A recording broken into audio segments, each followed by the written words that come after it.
That's right. Back at it once again. Red Poets Podcast. I go by the name of Twin City Tone. I'm in here with my co-host. Tall Paul. What's good? That's right. Today we got a special guest in the building, none other than DJ Ayo. What up, man? Hey, Tone, what's going on? How you doing? Good, bro. Good, bro. How you feeling? Feeling all right. Feeling good. Good, man. Happy to have you here. Hey, happy to be here. You know, if you don't know the name DJ Ayo, you must be sleeping under a rock because he's out here doing a lot, very active on the scene, and that's what we want to talk about. How you initially got into DJing, what you aspire to do in the future, what you're doing right now. We want to hear about all of that. So okay. Maybe tell us a little bit about like your backstory, growing up and how you got into DJing initially. Started out DJing when I was 13. Okay. And how I got into it is you're looking at all the rappers, and to me at a young age, you see who's behind them. It was the DJ.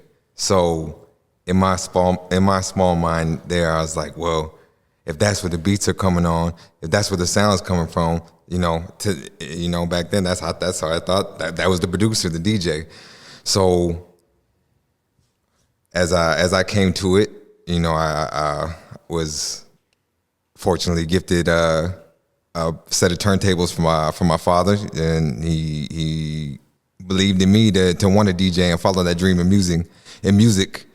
And from there I kind of got the harsh reality of that's not how music is put together, just two turntables and that's all you need. I mean, the old school way, yeah, that's how they did it, break beats and things like that, but there's a lot more to it than just what the aspect of what I seen on music, what you seen on MTV, or just my perspective of what I thought hip hop was. So it was just harsh reality of getting into that element and learning it. And in that time, it's different from what it is today. You're not carrying around a laptop or anything like that. You were going out shopping, digging for vinyl. You were carrying crates, right? Yeah. And luckily enough, I was young. My friends had around me. They thought it was cool when we throw parties and things like that, or put together events, and we traveled around, and I have a crew that thankfully helped me to do those types of things. But it was a lot of work to be a DJ back then, and fortunately because of my age, and people would kind of get wild at the skill set of like, wow, you're this young, and this is what you're interested in, this is what you're doing, and you have a skill set in it. And I got to be mentored by DJ Boogie, him and being out there at Brother Jules' shop and then over in Lake Street. That's kind of where I honed my craft to get schooled at, and they kind of bring me down there to Cheapo and get their deals. Cheapo, yeah, wow. Cheapo Records, yeah, and get all the promo records for like $40, and you leave with stacks. So that was the beginning of it. Okay. Now you mentioned getting gifted your first set of turntables. Do you remember what kind they were? There were some Stanton turntables. Stanton, okay. Yeah. What was that feeling like when you opened them up? Oh man, it blew my mind. I never thought I'd get that. Not just as a gift, but it's like a kid getting a guitar or that first instrument. You just want to dive into it, and that was all I did. I didn't have speakers or a PA system. I had like a disc changer, and that was the first sound system. And until we even worked gigs with that little sound system until we built up to a PA, and so it was. Yeah. Not to take it off topic, did MCing come later? Because you also do some MCing, right? Yeah. MCing came definitely later. I mean, hip hop, obviously, like I said, I was interested through DJing because I saw that as making beats or a producer, but obviously, who's the front man for hip hop? Where what's on top of that beat, what's on top of that production, the lyrics and what you're listening to. So obviously, I wanted to rap, but when you're young buck, what do you know about rapping? What are you putting together? And not trying to sound like a little Bow or a little Romeo or and have some authenticity to it. But definitely MCing is always there, but I feel like it's always played a backdrop to me. Like it's there, the skill set's there. I love to do it, but primarily a DJ, yeah, right? I mean DJing and and even production. making beats and learning how to do that. Like even I said, I had to learn harshly how to start making beats, my own beats, right? So I'm learning how to go back and forth with the records, and learning from there. You're getting and collecting records. You're learning, oh, this is where that beat came from, all the samples and things like that. So in time, that further enhanced that, the production value. I was gonna ask that too. That's kind of a selfish curiosity, I was like, does AO make beats? Because I gotta listen to something sometime. Yeah, yep, definitely have. I mean, I guess that's my own fault in myself, is my self promotion or putting myself out there. Because I'm sitting on a bunch of beats, even from my own project, that I've been wanting to put out. I mean, I guess I'm a timing type of guy, but also don't sleep on it or hold it forever, right? Like on some Q-tip shit or some Dr. Dre, like, it's got to be perfect before I release it. But at the same time, I think also in this industry, I've been burned by some people when I made beats. So it's like, why make a whole website and be like, yeah, I got beats for leaks and sales and da-da-da, if paperwork isn't right and business isn't conducted in a manner of such where it's appreciated. So I'm more so on, as just time passed, like where people reach out, make beats. Yeah, I'll personally make something for you that because I know you and we have a relationship, but just out there just like, oh, I'm making beats. Like, I hear you. You keep that more close to the vest for like people and right. Like really respecting the craft and the artistry. Exactly. Yeah, for sure. Yeah. So you got your first pair of turntables at 13? Yep. Okay, so you're in middle school at that time. Yeah. So when did you start gigging? Like, when did you get your first gig? Do you remember the first time you got booked for a gig? First gig was a community gig. So my own community gig. So it was like a youth dance. So those the youth coordinators at the time, they wanted to support me and support their own youth, since it was their own youth party. Why not have one of their own youth DJ it? So at that time, had all the records I all my arsenal and whatever records I have, and even had the CD changers that bunch of mix CDs with stuff on them. So if I didn't have the record, we had to have CDs on deck too.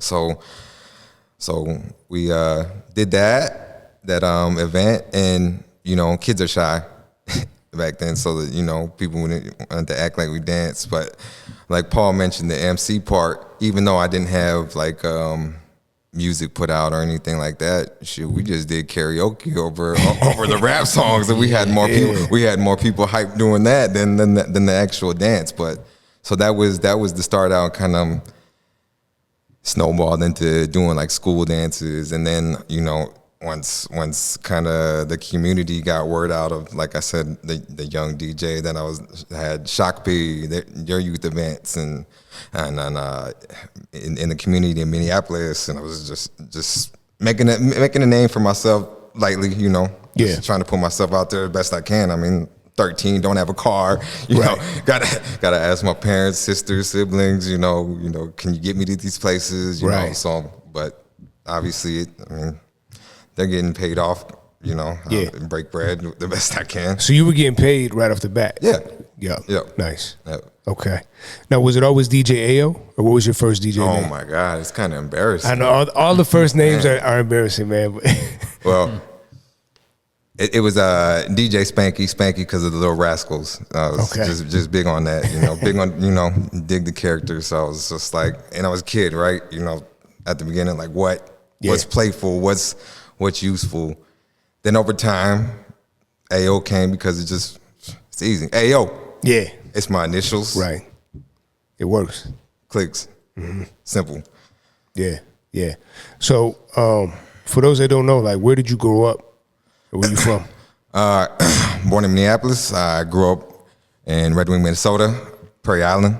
So back and forth between there, Woodbury, and spent most of my time out in that direction. Mm-hmm. Back and forth between there. I went to school in Roseville too. Okay. Yeah. So is that where you went to high school? You graduated from Roseville? No. I started out in Red Wing. Then when my parents split up, Went to school in Roseville, Woodbury, then Woodbury back to Red Wing, and then finished out there. Out in Red Wing? Yep. Okay. I wish I would have stayed in the Metro, but it is what it is. It is what it is. Yeah. It is what it is. Like, going through high school now, are you still gigging consistently all throughout high school? High school, yeah, I was known through school for DJing. I mean, I did the school events, school dances, and things like that. I was gigging pretty well, and then just wanted to get young and dumb, you know. Probably did the dumbest thing was I sold my equipment, you know, for a quick come up. You know, there was a you know, I got an offer for some gear, and I thought I needed the money, and then ended up getting burned in this situation. So it's like I didn't even get the money I was expecting to go to want to go hustle with, or you know, go get like a little QP of weed. I had what I thought was gonna turn that into double and go. You try to flip it, yeah, and then go get some more equipment later. It sounded like a good idea, but you know, I mean, young and dumb. Yeah, live and you learn. How old were you at that time? Do you remember? I was 17 at that time. Okay, all right. So you sold your only equipment, which was that was your money making equipment. Like you're doing gigs and making money off of that. Right. So now you sold that, and the deal didn't pan out the way you thought it would be. So now you have no means of income off of DJing. So did you have to like save up and buy more equipment, or how did you get, you know, how did that work? That took some time.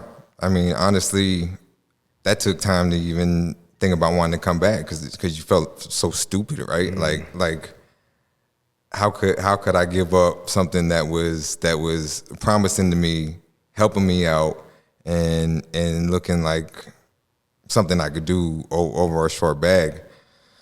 So it took some time to even want to get in, because it's just like high school at that time. I was just downward spiral. I mean,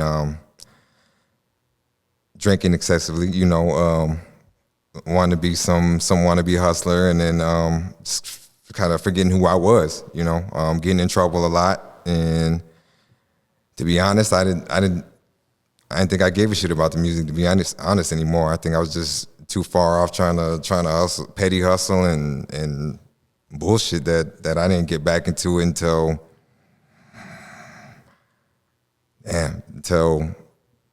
maybe 2 years later. Okay. I finally had some money to go get some turntables. You know, we went and got back and got some techniques, and that was the start of things. You know, trying to get back and trying to put myself out there, but still getting in trouble. Still not couldn't keep my head straight. So it took me leaving to get out of here, you know, just some of the influences, things I was getting myself into, to go out in Los Angeles and find that love that I was searching for again, that reason to DJ, that not just DJ, but that what I was searching for music, you know, what music gave me.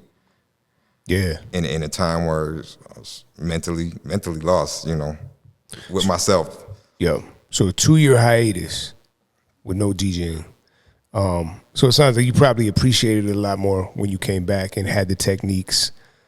Definitely. Yeah. Definitely. What do you think, like looking back, what do you think led you down that wrong path at that time when you were 17? I think just the illusion of some fast money. It's plain and simple. I mean, you thought you were going to get some money, you had things lined up, and it didn't work out.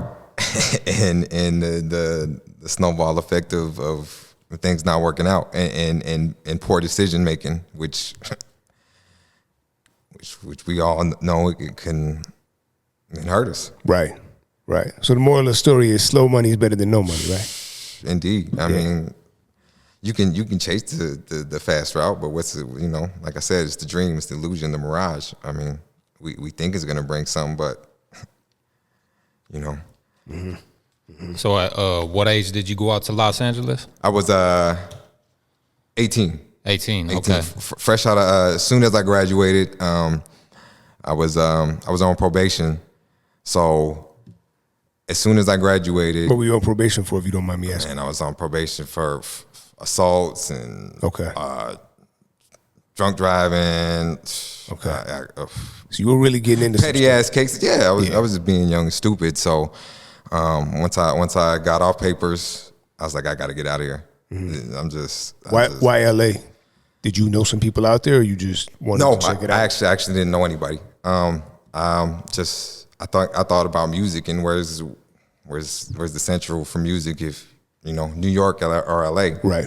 I think about what music that I listened to, what music impacted me, and that's the West Coast. West Coast music from Tupac, DJ Quick, E40, Snoop, Dre, go on, and that was the sound that inspired me to move out there. So moved out there, and you didn't know anybody. You just had a little bit of money saved up to go out there. Like how much did you have in your pocket when you went out there?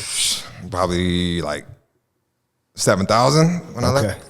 Okay. When I left to go out there. All right. So went out there. So a decent amount, but LA is very expensive. So 7,000 goes fast, especially in LA. Yeah, that's a not just fast living, but I mean I think about what it is now to live out there. Oh yeah. Yeah, I would consider me living out there back in 2008, 9 cheap.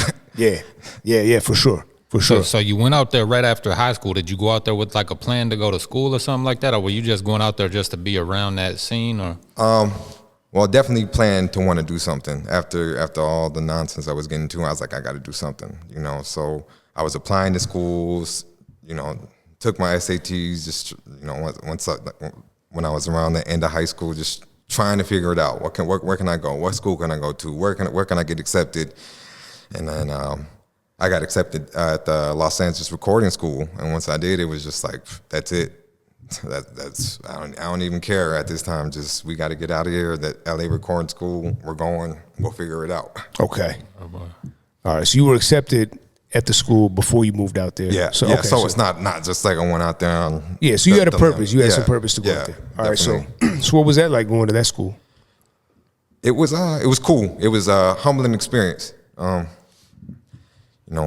I mentioned when we started, I thought DJing was the producer. I mean, that's all you needed was a set of turntables and you can make everything work. But that was a humbling experience because you see so many people from all walks of life, all walks of the world, and they're all in that space of Hollywood to try and make it, right? And you see so much creativity, so much you see people that are so far ahead of you. And I know as a man now, not to measure myself with who's where and who's that, but when I'm at that age thinking I was a dope DJ or a dope MC, seeing all those creatives and artists and where they were at, I was like, oh, I ain't shit. I am not shit. So it made me step my game up, work on my craft and work on my, just work on everything that I could to better myself as a musician, to want to learn, to pick up guitar, to pick up the keyboard and even though the school curriculum was focused on audio engineering, it made me want to get musically inclined. Yeah. So how long were you out there? I was out in LA until 2010, 2011. Okay. When my first son was born. Okay, so like 2 or 3 years? No, it was about 5. About 5 years? Yeah. Okay. Yeah. Okay. All right. So your first son was born in LA? Yep. Okay. Yep. All right. You got any lasting relationships from your time out there? To like any collaborators or just friends you made or anything like that? Yeah, actually got a good friend, probably one of my best friends, goes by Just Go, DJ Just Go, works with Rich and Ruthless Radio out there. He kind of helped put me out there. He was like I said, didn't really know anybody out there, so he was very helpful in introducing me to people and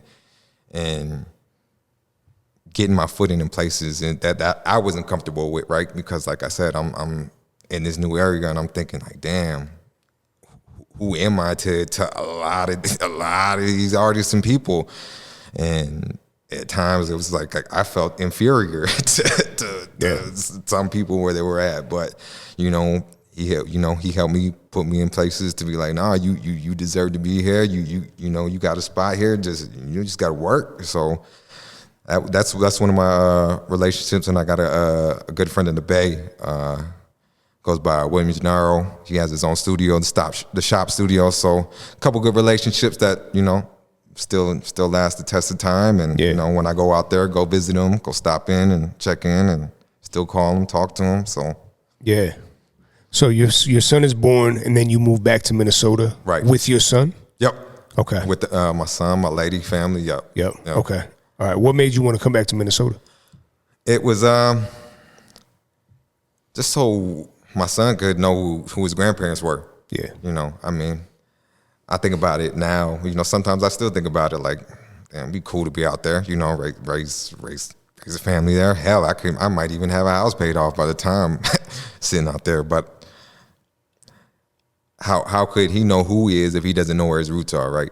If he doesn't know where his people come from, or what his base is and who he is, his culture at that, because that was something I struggled with being out there, was even though I had built relationships and things like that, I didn't know anybody I could go sweat with. I didn't know anybody I can go pray with. And especially in a time where, I was still in my alcoholism, that would make me feel real disconnected from who I am or who I am. So just making sure wanting to be around, our way of life, our culture, and that there's more than to the square world than what it is. Right. And looking back, it sounds like you feel like you made the right decision. Yeah. Yep. Definitely. Yep. That's real, because I could relate.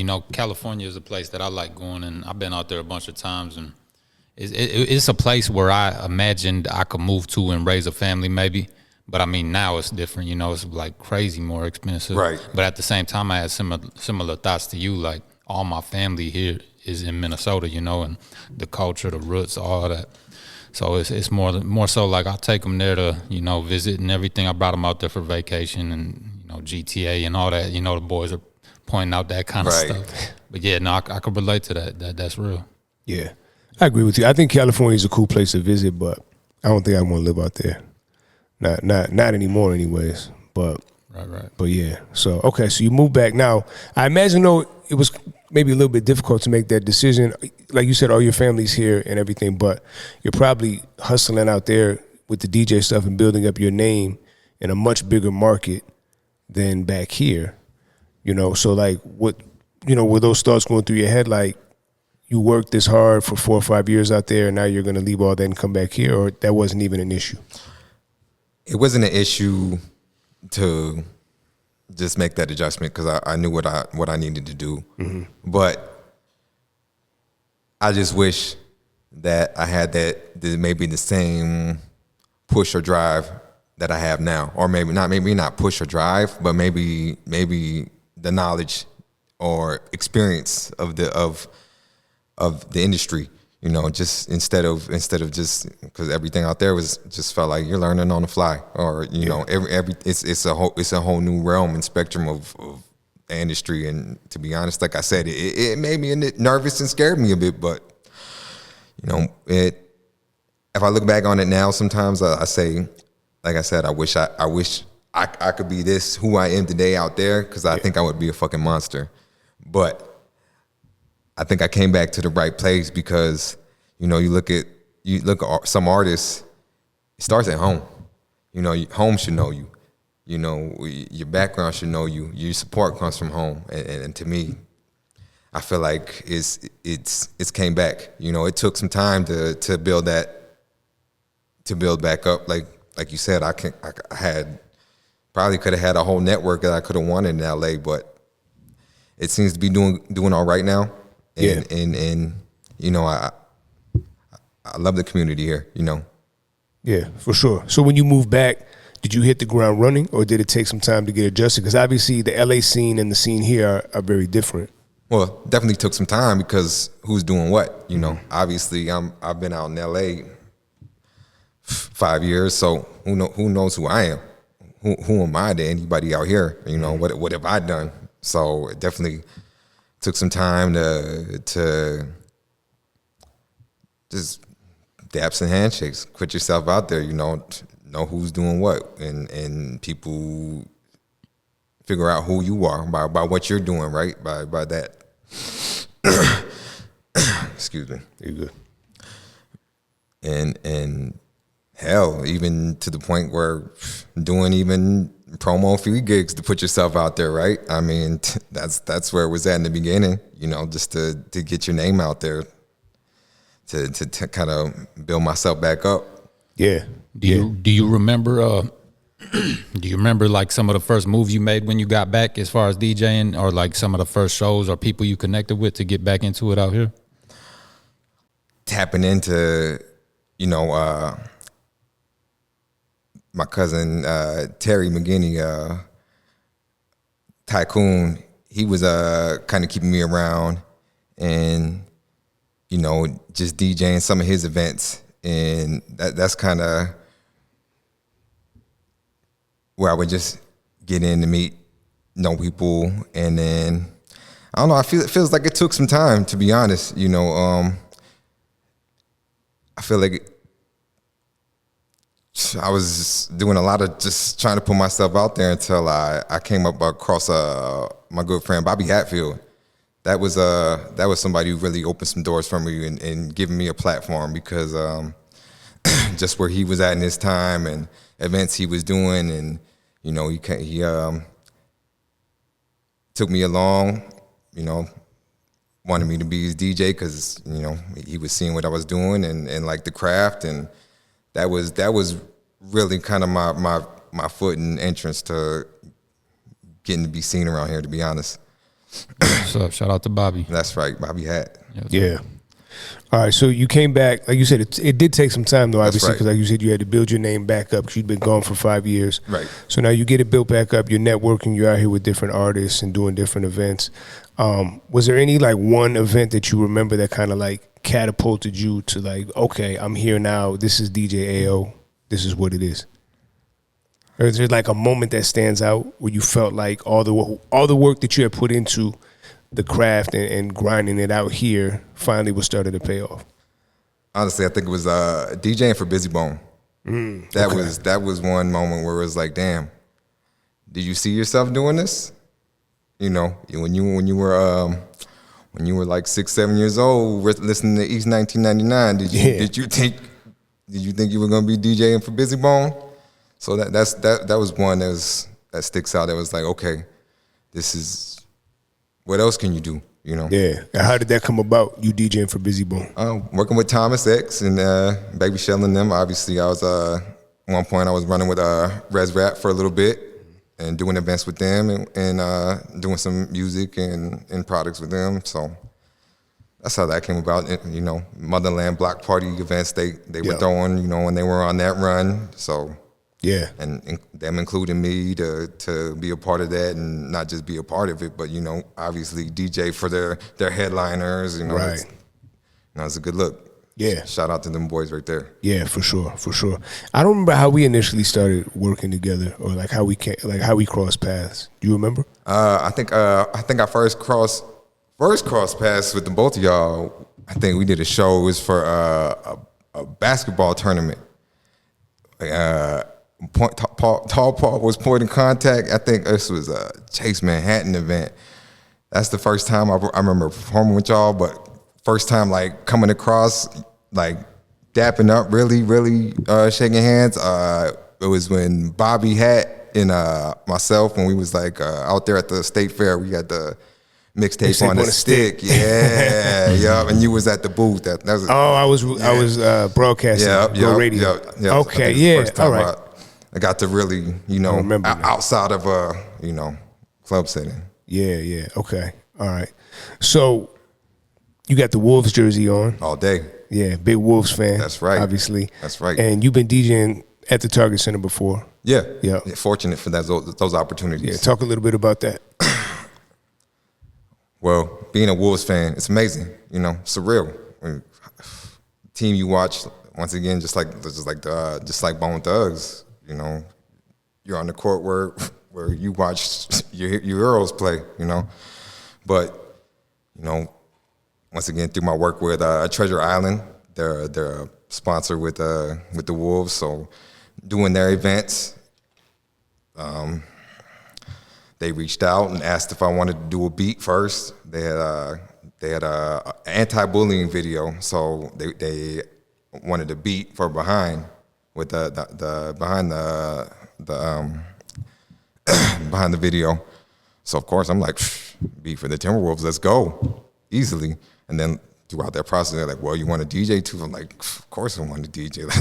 Let's do it, you know. So fortunate to have that opportunity and to even go to a game and they play that video and like, hey, my beat's still playing. I should have got some better royalties, but my beat's still playing. You mentioned Treasure Island. I think that was one of the first times I remember connecting with you too, is doing a show at the event center out there. That was dope, man. That was. I remember you killing it too. Like you had a lot of stage presence and everything. Respect, brother. And as an MC, you go by Native Son. I was curious about that. Where did you come up with the name Native Son for your MCing? Most Def. Most Def? Most Def. He said in Native Son, speaking in the native tongue. I was like, man, that's a badass name, Native Son. And, you know, how it's used, you know, when people talk about so-and-so's from here, our native son, I think about, you know, I'm native to this earth and the sun on this earth that I walk on. It just made sense to me. Yeah, another connection, that Native Son, for me, you ever heard of the book? Yep. Yeah. Yep. That's one of my favorite books, Native Son. So, yeah, that's a dope name. Yeah, for sure. Respect. Thank you. Yeah. So what does DJ AO have coming up for the future? Like where do you see your career trajectory taking you? Or where do you want to be? To be honest, I just want to just keep building, keep doing what I'm doing now. I think with the more I've been able to DJ and put myself out there, I think the opportunities to start to bring people together, that's what I want to do. And we just had that recent opportunity with Paul in Big Turn Music Festival. Yeah, talk a little bit about that. It's a festival that has been going on in Red Wing, Minnesota for some time, and they reached out and asked me to curate Native artists the past couple of years and bring together Native talent. So brought together the likes of Tall Paul, Downtown Jada Brown, you know, Corey Medina, and Sacramento Knox, you know, just trying to give artists a space in a place where we haven't really had a voice. And not just that, but like I said, where we can get taken care of and respectfully taken care of, and that's major to me. So I'd like to just continue to do that, use my platform to just share other artists, you know, and continue to promote local talent and just like I said, keep doing what I'm doing now. I mean, we're doing fights. We got our residencies throughout the week. We got casinos. We got, you know, fashion shows. You know, so just keep putting myself out there. Hit daps, handshakes, and you know, even though, like I said, my promotional may not be the greatest, I'm old school as shit. You know, I feel like if you're outside, you're seeing more outside. You know, so I guess that's how I see things. Just continue to do things and have a backup plan too, because we've seen what can happen as artists with Trump. You know, how things got shut down. Not maybe, you know, not just Trump, but the whole government system as a whole. But you know, just have a backup plan too, because when you know you can't go out there and gig, or you know you sitting at home with what's plan B, C, D, E, F, and G. Yeah, no, definitely. Your the calendar stays full. I mean, I see you out here doing a lot of events. If somebody wants to tap in with you, how can they do that? What's the best way to get in touch with you for beats or DJing or whatever? At Native Son 651 on all platforms. NATIVESON 651 on everything. All right, so tap in with him. Before we go, one question for you, because obviously, you know, you've had ups and downs in your career. Took a lot of hard work to get where you are right now. If you could talk to like your younger self, or there's like a younger DJ that's watching this right now, looking, you know, aspiring to be a professional DJ like yourself, what advice would you give to them right now? Don't stop, and stay working on your craft. Stay working on your mix. Stay working on your scratches. To just stay working on your work ethic and being tolerant to music.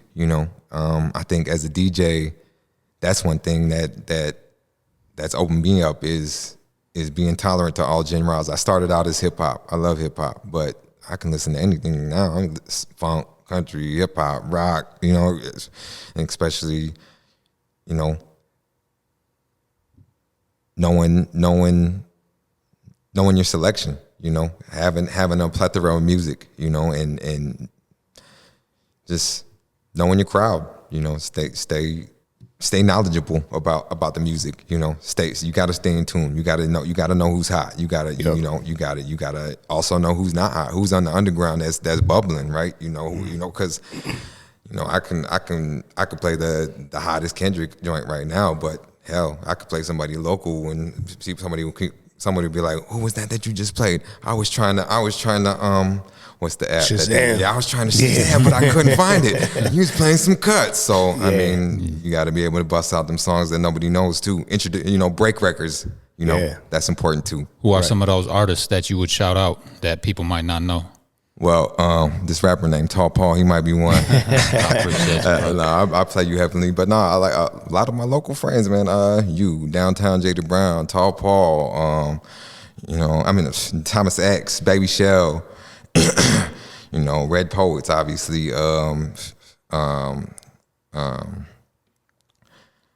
Sean Hu, like I said, he on his EDM noise, he's got bangers. So, I just try to play my peoples, people who have, not just hot music, but, I see morals and character, that I believe in. So I try to really get into that. For sure.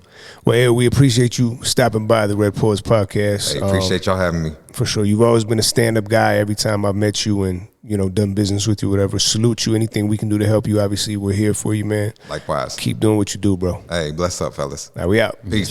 Peace.